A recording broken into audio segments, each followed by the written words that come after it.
Welcome to Vantage Point Podcast, a podcast brought to you by NWR Communications and 92 Studio. This podcast is intended for education and entertainment purposes only and does not constitute financial advice. Welcome to the latest episode where we're joined by Matthew Fist of Firetrail Investments. In the episode we discuss the recent launch and listing of Firetrail's Australia Small Companies Fund Active ETF under the ticker FSML on the ASX, the unique makeup of their investment team across Matthew and his co-portfolio manager Eleanor Swanson, the fund's unique exposure to the resources sector, and finally, his view on the reporting season and some stocks to watch. We hope you enjoy. Matthew Fist, Firetrail, Fisty to those who are in the market or close to them. Thanks very much for joining us. Thank you, Simon. Great to be here.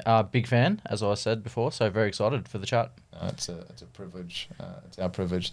So before we get into, obviously you've just launched Firetrail ETF under the ticker FSML, sorry. Yep. Your experience in terms of becoming an analyst and portfolio manager wasn't exactly what you call linear. Maybe just give us a bit of background on how you came to be today. Absolutely. Yeah, so I don't have a typical, what you call finance background. So I studied engineering and geology at university, spent several years working for BHP and Rio Tinto, both above and below ground, did the whole FIFO thing, which was pretty good fun for a couple of years, but glad to be out of that now.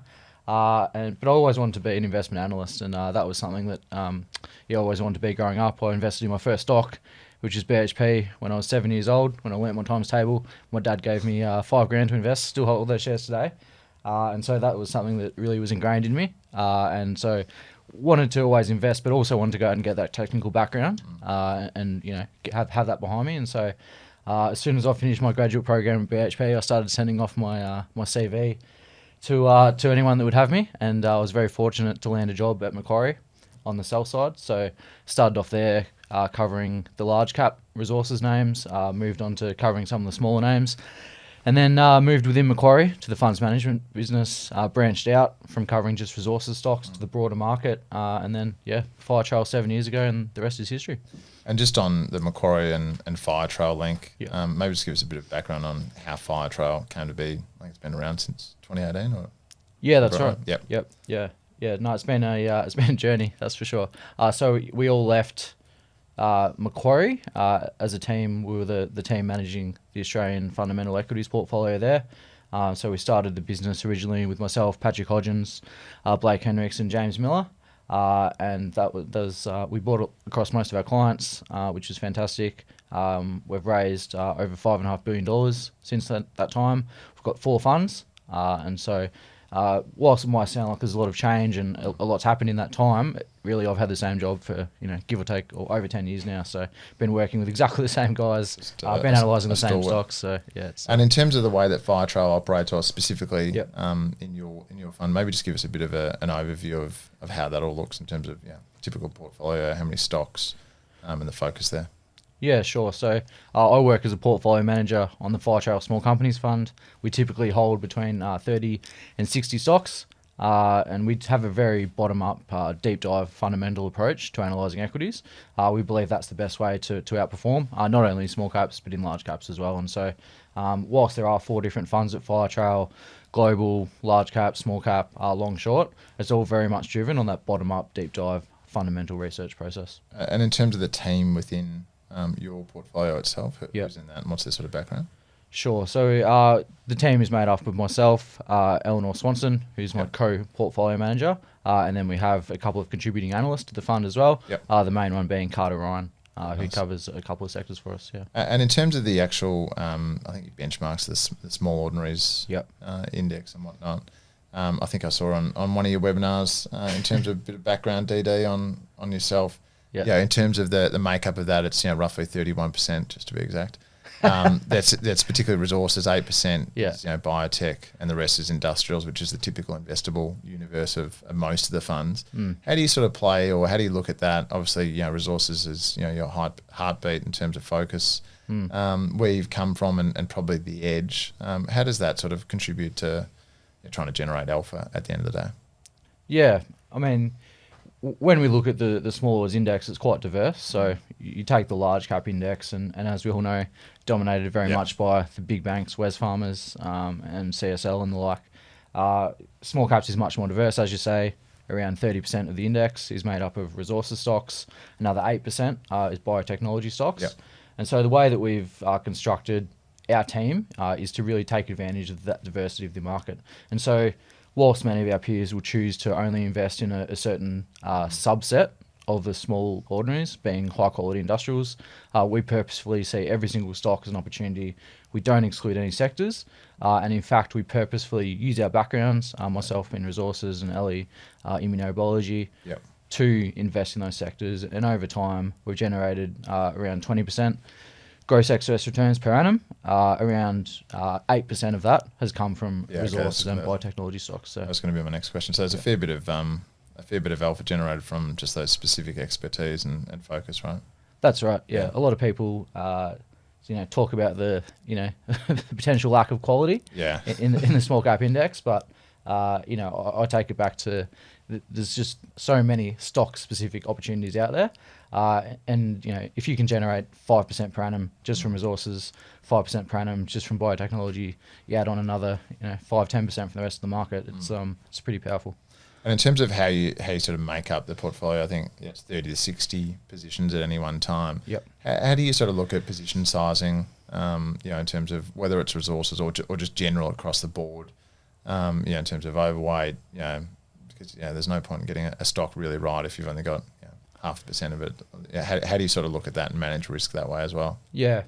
So the position sizing is really just an output of a pretty, I suppose, a quantitative process, you'd say. So we look at a couple of different things. Firstly, we look at the conviction that we have in the position, the upside and the risks associated with that stock. But then we'll also look at the quantitative factors like the stock-specific volatility and then liquidity as well. And so that's how we get a nice shape of the portfolio where you have your very large, high conviction names with a lot of upside, like Genesis Minerals, some of the stocks I'm sure we'll touch on later, at the top of the portfolio. And at the bottom of the portfolio, you may have stocks that have a similar amount of upside, hopefully over 100% in some of them. But because of the stock-specific risk or the liquidity profile, they'll be much smaller. Yeah. And in terms of how you sort of, not stress test, but, say a Genesis Minerals or another position, do you, sort of look over it, from a week to week, month to month, it's down 10%. Like, I'm sure it keeps you up at night in terms of, they're pretty volatile. But how do you sort of go about that in terms of having that high conviction when you're wrong in terms of share price wise, but you intrinsically think that it's worth something different?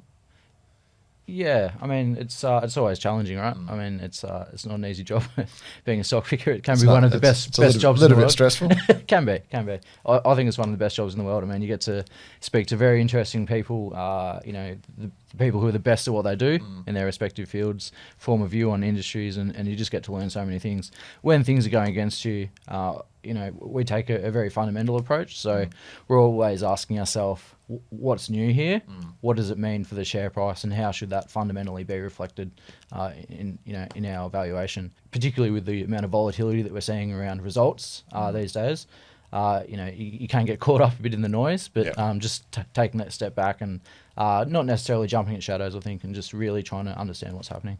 And just zeroing back in on the ETF again, probably a couple of questions there. Why set it up? And second of all, I'll start with that one first, actually. Yeah, it's really about giving investors very easy access to a high quality portfolio of Australian small companies that have been very, well analysed and a very thoughtfully constructed portfolio. If you've invested in funds, which I'm sure you have, I'm sure you're a current investor, Matt. Correct, 100%. But it can be quite arduous, with the 20-page application forms and minimum investment amounts, so on and so forth. I'm below the minimum, so that's why I'm an ETF player. That's right. But with the active ETF, it's fantastic for people to be able to open up their CommSec app, type in FSML, and with one click, you can effectively get access to the portfolio. So we think it's a great proposition, and we've been really pleasantly surprised. So it's been November it launched or listed? Yep. Got to ring the bell, so that was good fun. And just more so on the specifics, you have to report every 3 months, what positions you own. The devil's advocate or the want to be a smart person could say, well, I'm just going to buy. Yeah, I'm going to go and have a look at that and just buy all of them. What do you sort of say to that sort of view of the world? Yeah, I think it's an interesting view, and it's definitely a question that we've had from prospective investors. I think it's very important to highlight that when you invest in active management, you really are getting active management. So we are actively trading the portfolio. Yep. We have turnover in our fund of roughly 100% per annum. So if you're investing it's not a buy and hold. It's not a buy and hold. Well, I mean, sometimes, we do have very low name turnover, but the stocks that you're seeing 3 months in arrears are going to be very different to what we're seeing in the portfolio as well. And when we talked before about, what do you do when things are going against you? What do you do when things change? If you're just looking at the stocks backwards, it could be a very different story come 3 months time, sort of thing. Exactly. Yeah. No, it's like when you give, not that I give financial advice or tips, but when you tell someone to buy a stock and 6 months later it's doubled or it's halved and you're out a week later, it's a little bit of a bum steer. And just shifting gears a little bit, obviously we're in reporting season, sort of halfway through, but it's probably 80% of the companies still to come in your universe at least. Yep. What's your sort of view of what to expect? Obviously there's inflated multiples left, right and centre and expectations. And obviously value. There's a number of cheap stocks, particularly in my universe, that just continue to be cheap. When are these things going to change? Yeah, I think safe to say we're in a momentum market at the moment, right? It's very interesting looking at some of the results that have reported, as you say, early days for small caps. Yeah. But we're seeing very interesting share price moves in stocks that are quite crowded, as in a large number of professional investors are in those stocks. And it really seems to me that meeting earnings expectations for those stocks that are quite well owned, quite crowded, isn't enough. Yeah. And we're seeing those stocks sold off quite heavily. Conversely, we're seeing stocks in the unloved bucket, stocks that have performed quite poorly over the past 12 months, most of them value stocks. Those stocks that are just limping over the line and reporting okay results, even small downgrades. We're seeing those trade quite well post-result. So it's what do you make that out to? Because it is a bit of a, I remember like last year if you missed by 5, the stock's down 25 sort of thing. So maybe people are coming out to play the value a little bit more. I think that's right. Yeah, you can't have growth stocks keep on going up forever. I hope so anyway. So I think valuation, given where the 10 year's at, I mean, it should matter, right? Yeah. And so for these momentum names, there is, I think there has to be some reversion back into some of the more value stocks. And so at Firetrail, we have a very strict valuation discipline. We do care about valuation. It hasn't been very popular for the last 3 or so years, but we're looking forward to returning to a market where it does matter. Famous quote is every stock has a price. That's correct. How do you look at that when it comes to resources? It's not exactly it's almost like a bit of an intangible unless they're a producer and that sort of thing.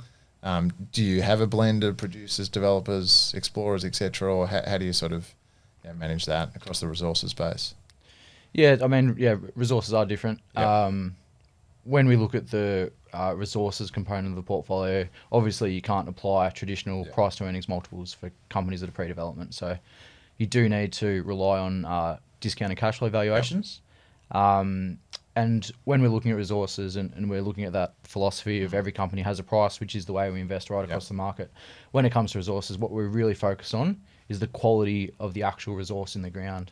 That's understanding the rocks, the geology, because you can change a lot of things with industrial companies. If you don't have a factory in the right place, you can move it. You can innovate your product. You can raise prices, so on and so forth. Can't change what's in the ground. You can't change what's in the ground, and you can't even change what you're charging for it because it's obviously a commodity price as well. So having a very deep, a really good understanding of the fundamental quality of the resource is just the most important thing in resources. And specifically on the last 12 months has been fair to say pretty shitty in terms of resources. Yep. Starting Apart sort from of gold. Correct. Yep. Starting to sort of turn around now a little bit. Yep. Let's not get ahead of ourselves. Yep. What's your sort of outlook and view there? Yeah, I mean, we're very constructive on the resources sector. We are not overweight. We're broadly benchmark weight at the moment, but seeing some fantastic opportunities within the sector. But I mean, if we just take a step back, we've seen a precipitous decline now for almost 5 years in Chinese floor space sold and completions.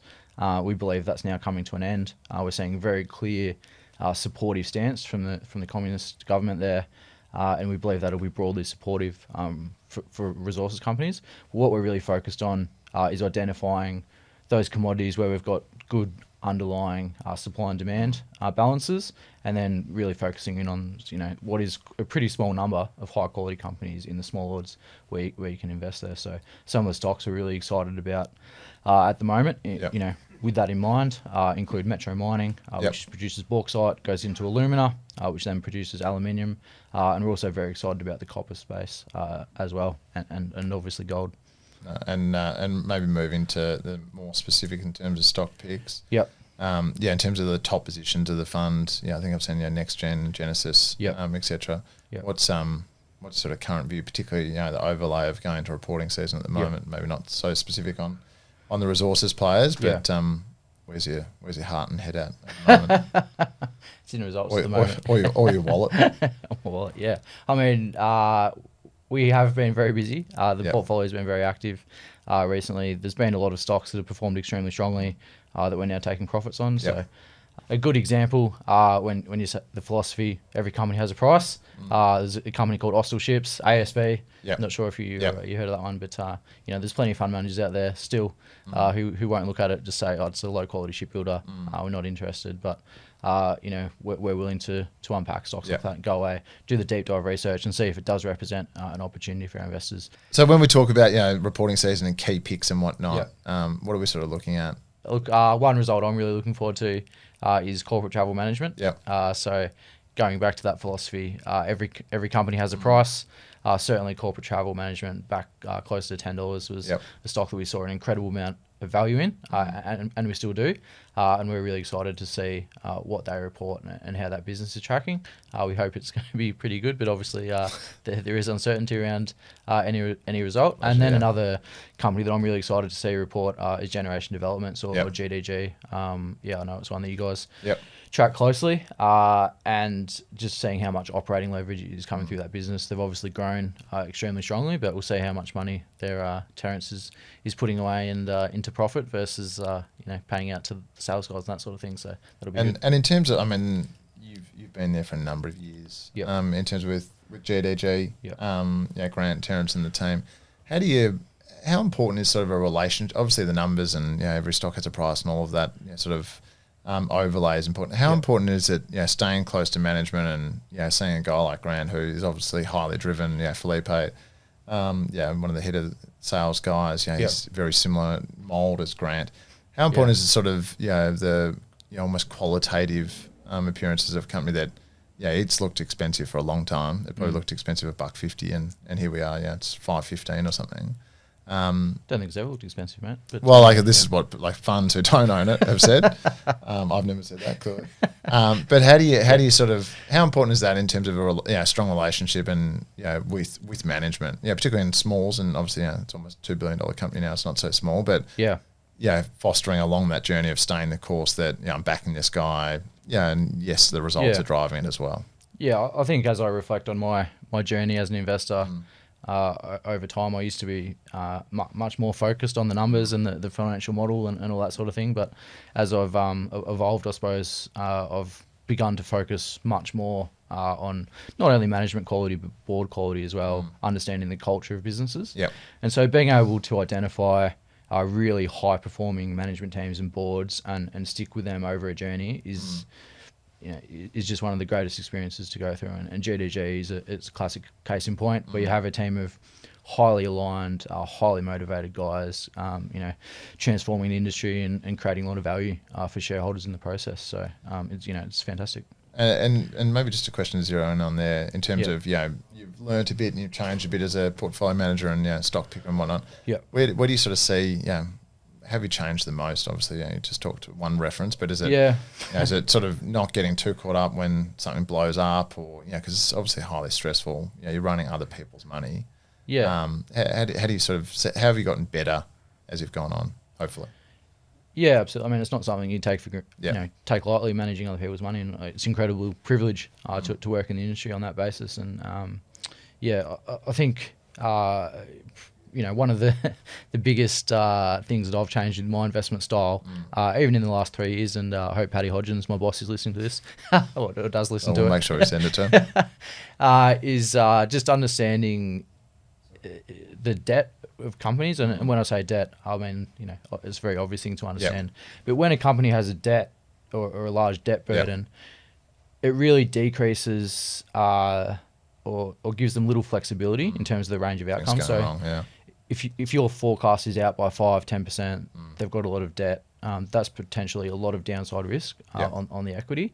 It's not to say that these companies aren't great investments and you can make a lot of money out of them because there's leverage on the other side as well. But when you do have that debt, it just means that you have a narrower path that you need to tread. There's less room for error.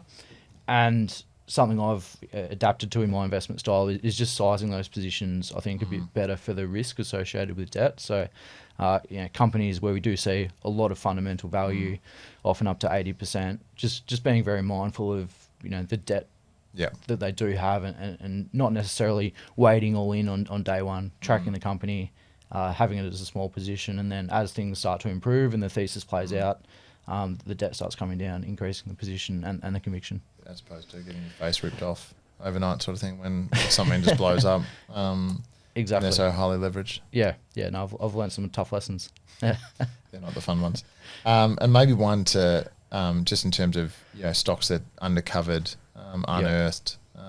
You obviously listed it in the portfolio in terms of on the ASX and whatnot. What's one that it can be a small position as well. Really throwing a curveball here. Yeah. But what's one that you like to sort of make up all the the sector of it or the sort of underlying theme? Yeah. Gosh, the whole portfolio, mate. No. The most excited, or the stock that I am most excited about at the moment is Greatland Gold. Yep. GGP. It's not listed here. It's listed on coming soon. Coming in June, I believe. But that company has recently acquired the Telfer mine and Havieron deposit from Newmont. We believe this is the best gold deal we've seen in over a decade since Evolution acquired the Cow mine from Barrick. There was a forced seller or a flag seller in Newmont. There was really only one buyer for that asset because of the preemptives associated with it. That was Greatland Gold. They struck the acquisition price at a gold price of, we believe, about $1,850. Where are we today? 2,800 or so. That's crazy, yeah. And the asset is absolutely on fire as well. So there's a lot of low-hanging fruit there. We believe there's a lot of expansion to come in terms of the resource. There's a lot more mine life than what the market fully realises in our view. And so we're super excited to see how that one plays out over the next 12 months and when it lists in June. Perfect. So when we talk about gold, you talk about Greatland Gold. How do you marry up or look at West African gold or African gold in other jurisdictions which are in quote high risk versus WA, which obviously the costs are much higher, labour's much higher. The rocks are obviously different as well. How do you sort of look at that? Obviously you've got Perseus and West African Resources who have performed phenomenally well in terms of executing on their mines. How do you sort of look at that? Particularly from a portfolio perspective. Yeah, I mean, great rocks over there, right? Great grade, great costs as well, and a lot of free cash flow. And you have to hand it to those guys who have executed over there in what can be a pretty challenging environment. We don't own any of those stocks in the portfolio. It's not to say we won't. We see every stock as an opportunity, as we've said a couple of times. It just comes down to where you see the best risk reward and upside. And obviously, when you are investing in those jurisdictions, there's another element of risk that you need to overlay and understand. And it's not difficult. You can look at insurance premia that companies pay for their assets in particular countries to get a gauge of how the financial markets or the guys who are actually insuring the assets are judging risk. And so we do that. But when it comes to gold, I find it pretty hard to go past some of the opportunities in WA, like Genesis Minerals, which is a fantastic business. Top position. Yep. And just one final one. You're quoted in the AFR as a great fisty. The winners of 24 were already expensive and now they're more expensive. It's hard to see any sort of value coming through there. How do you sort of look at, like, obviously you're not, every stock does have a price and you're not happy with that price. Do you look at the losers of 2024 as an opportunity? Oh, absolutely. I think, if I think about some of the stocks that haven't performed very well over 2024 and where they're trading, absolutely. A couple that spring to mind. Kelsian Group, not in the portfolio. We're watching it very closely. Results, Viva Energy, Didn't have a great 2024 in our portfolio. Love the business on a 3-year view. We'll be watching that very closely as well. So some of these, how do you describe them? Fallen angels. You know, they do represent great opportunities, particularly where there's new management coming in, new boards, fresh set of eyes, and the ability to unlock some value there. Awesome, Fisty. Thanks so much for coming on. Much Thank appreciated. you. Cheers.